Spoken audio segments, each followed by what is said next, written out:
Hello and welcome if you're new to my channel, and if you're a subscriber, a warm welcome back. In this video, I'm going to be reacting to a video by Anna entitled 10 Things Elegant Ladies Never Buy. It's a video that came through in my YouTube analytics as we share a similar audience. I was a little intrigued because Anna is focused more on your elegance, feminine topics, whereas my channel is focused on luxury. So I was wondering, what is the link? Watched the video, which I enjoyed.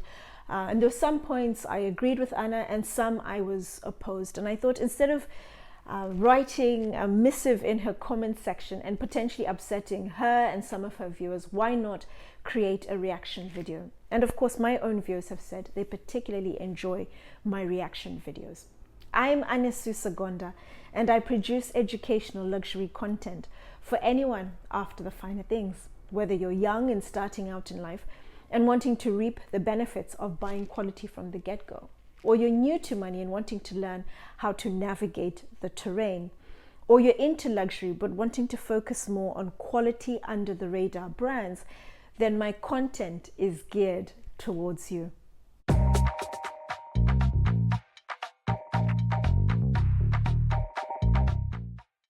Elegant ladies, they never buy into fast fashion items unless it's an item that they know will last them for years. This comment had me hooked right from the beginning. Fast fashion brands, so think of, for example, one you talk about a lot, Zara, throw in there Bershka, Mango, H&M, for example. Their business model is about making trendy clothes very quickly. They're worn briefly and then discarded just like that once the wear is done, typically at the end of the season. That's their business model. And for them to be able to do that, quality is not really factored into the equation when it comes to the clothes they make, or else people wouldn't come back and buy as quickly. You mentioned that elegant ladies only buy fast fashion if they know something is going to last for a long time. If it's going to last, the assumption is quality. I would really love to know, how can you tell quality from a fast fashion brand when that's not their focus? I think it's actually worth a video in itself to be able to pick up on pointers, teach us, how do you tell quality from a fast fashion brand? Elegant women are environmentally conscious. I don't think it's just elegant ladies who are environmentally aware or conscious. It's everyone. Everyone should be aware, because the fast fashion industry is one of the biggest industries having the most negative impact on the environment. And everybody needs to be aware of what it means to buy fast fashion and what they can do to help the situation. And they don't want to contribute to waste. Therefore, we tend to wear more of a classic style, because these type of cuts, we can wear them for years and years to come, instead of buying into all of these trends that only last one season and then you kind of have to throw the garment away. I agree. Elegant women typically go for a more elegant wardrobe, but as we all know, women like variety. And I say, if you want something trendy, go for it. But what's important is, what do you do with the item afterwards? When I have bought Zara items, for example, I always donate them to charity. Once I'm done with the outfit, donate it to charity. Or in the instance, for example, I'm going to include this dress that I bought a couple of years ago. Somebody saw me wearing it. She loved it. I told her where I got it. She went to try and get it. It had sold out. And then the next time I saw her, she said, oh, it was sold out. I said to her, I'm going to wash it, and I gave it to her. So I've given it to somebody else and she's going to enjoy it. Or you can retire the item and then wear it a few years later. If I hadn't given the dress away, I would have worn it somewhere hot and sunny in the evening, and I wanted a bit of color. An elegant woman would never, ever spend money that she doesn't have. Meaning, she would never go and take a loan just so that she can go shopping or buy things that are truly not that important. There are millions of women the world over who are spending money that they don't have, and who are going to take out loans, whether you say something or not. Unfortunately, we're living in a world that's incredibly materialistic, as you have mentioned, and people are scrambling to be seen, to be accepted, to fit in. And so when you went on to talk about luxury goods and don't buy luxury if you can't afford it, I have so many videos where I have spoken about. I'm going to include at the end of this some of my reaction videos where I talk specifically about luxury and how it's an identity. People buy luxury goods because they want to identify with whatever that luxury brand stands for. So when you don't have money, when you are not like the other people you want to be like, you are so driven by that desire, you don't see sense. And no matter what somebody says, like you have said, I'm on the other side and it's not such a big deal anymore. What you say, as sound as it may be, literally falls on deaf ears. The advice you gave about don't spend money on things you don't need, it's applicable to everyone. It's not just for elegant women. It's a life lesson for everyone, whether you're a man, woman, young, old, black, white, and everything else in between. It's a real life lesson. But what I can say for my 2p's worth is, I know when someone's so fixated on wanting something, and as I've said, luxury is about an identity. You want to be accepted. You want to identify with whatever that brand stands for. So you will do anything to buy it, to be associated with it. I would say, you know what? Get a second job or get a number of other side hustles. One of them brings in passive income, so you don't have to do as much to bring in the income. Something that may require a little more energy, but you're having multiple income streams which you can use to save up to buy the luxury goods, create passive income. Also consider renting. There's so many companies that have come up off the back of the sustainability element, people not buying luxury goods but possibly renting. Prices are coming down, of course. Oh, the option, if you have something of value, sell it and then use that to go towards the luxury good. But you're on the other side, Anna, and as much as you have good intentions, someone who's scrambling to fit in this world that's become so materialistic, so focused on how you look, your good advice will just fall on deaf ears, as I mentioned earlier. What are those things? Well, I think one of the key things is definitely education, is definitely experiences and memories with your loved ones and with your friends. I also think it's about investing in your health. I could not agree more with you, Anna, when you say your health is your wealth. I have quite a few years on you, but I know if you start a fairly militant health regime, late 20s, even early 30s, it'll serve you well as you get older. It'll become easier, and so many things that people struggle with once they hit their 60s, 70s, 80s will be an absolute breeze for you. I hope you can talk in more detail about your own health regime. But you mentioned 3 things that are core for you to spend money on apart from materialistic things, the most important being education, alongside experiences, memories, and of course the health side of things. I want to say something a little contentious, but this is a very considered thought. Education is incredibly overrated. And I'm saying this from a position of absolute privilege. I live in a Western economy, a very comfortable, privileged, pampered life. But I spent the formative years of my life in Africa. And I spend a lot of time now still on the African continent.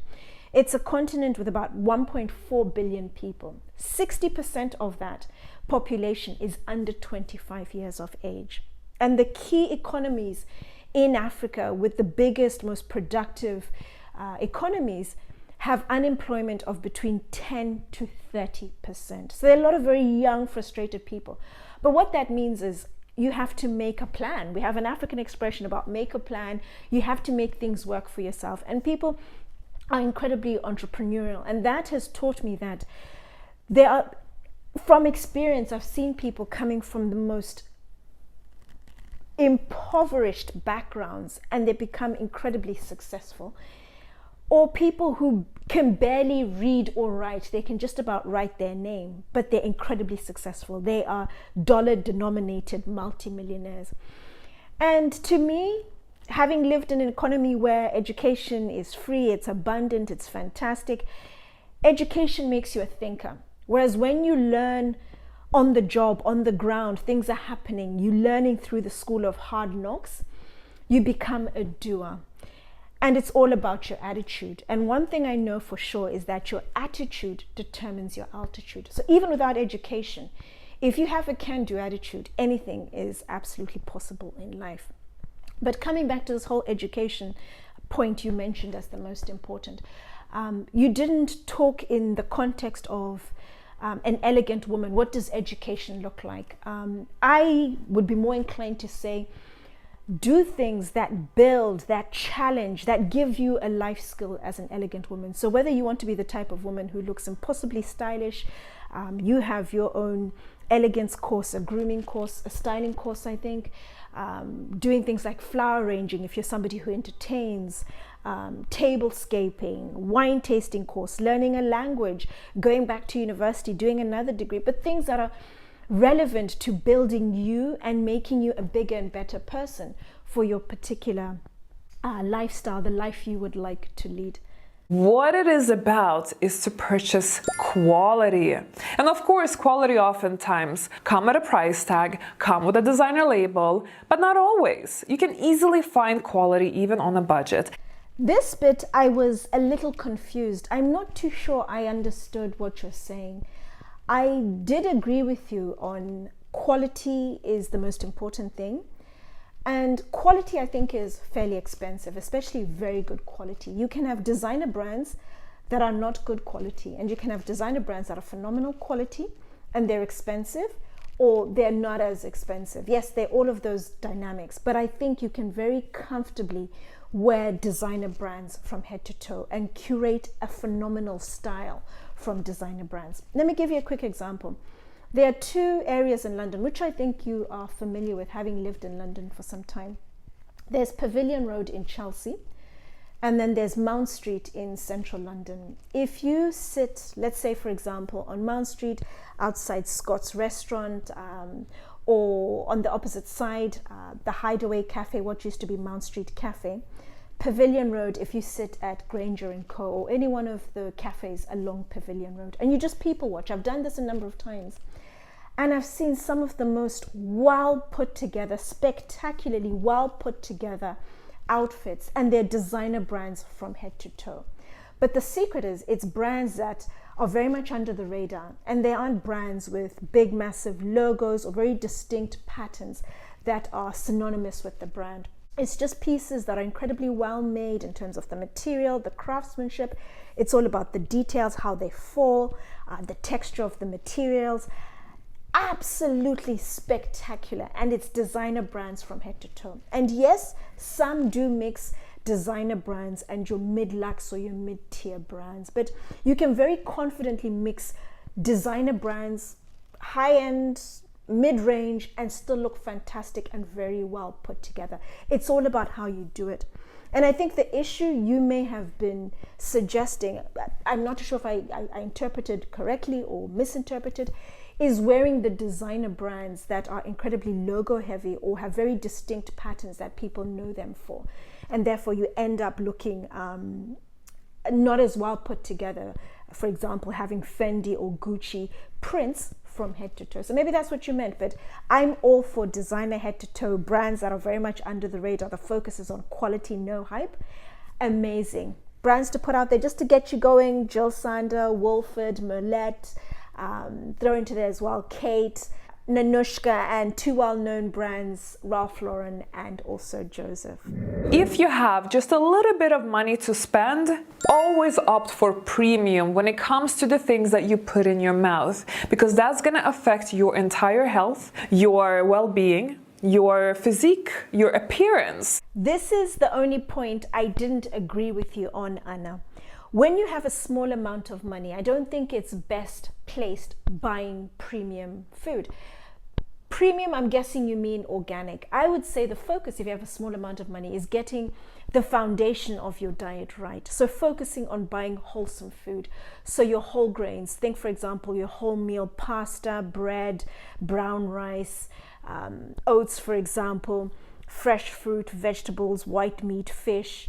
And focusing on either in preparing your food, not frying or deep frying. So focusing on things like steaming, stewing, boiling, roasting, and preparing fresh meals every day for all meals that are clean. So putting very little additives, your seasoning and so forth, like calorie dense dressings. If you get your foundation right, so doing all of that, you will notice a huge difference when it comes to your body, how healthy you are, and of course your skin. And throw into that drinking a lot of water. Anna, thank you for creating an interesting video to react to, and hopefully it'll start an interesting series of conversations in my comment section down below. And to all my wonderful subscribers, thank you for watching as always, and I look forward to seeing you all again soon.